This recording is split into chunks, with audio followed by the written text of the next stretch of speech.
Hey everybody, what is going on? I hope you guys are all doing well, and welcome to another tutorial video. In this video, I'll be explaining to you guys how you can access Google Street View on Google Maps, so let's get right into it. Now, this tutorial will be focused on the PC version, as you can see here. However, it works for the mobile version just as well, so let me just get right into it without beating around the bush too much.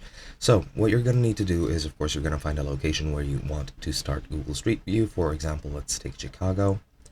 And in Chicago, let's just zoom into a specific street. For example, I don't know, somewhere around here. And let's just click on the location where we want. Now, as you can see, once you click here, you can access Google Street View just like that. Just click here and you'll be able to view the street from the Google Street View cameras. Or you can take this here, well, stick figure, call it whatever you want, and just drag it over. And as you can see, when you're dragging it, it'll show you exactly where Street View is available.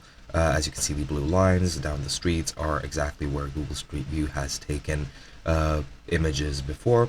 So for example, let's say right here near the Art Institute, let's just drop them right here.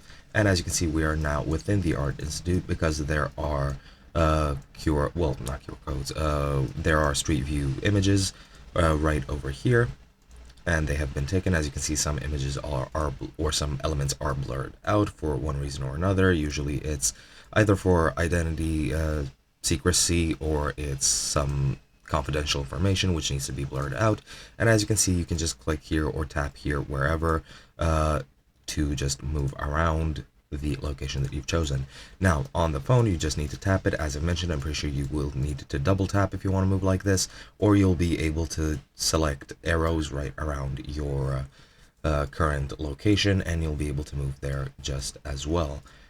And yeah, that's pretty much it. You can also expand this map right over here, and you can move your Street View to wherever you want. Just click or tap anywhere you would like. And as you can see, it takes you to that exact location. So for example, let's go into the street. And as you can see, there we go. We are now within the street. Let me just minimize this. And you can look around and just use Street View however you would like. And that is pretty much it. Hope you guys enjoyed, and I'll be seeing you guys in another video.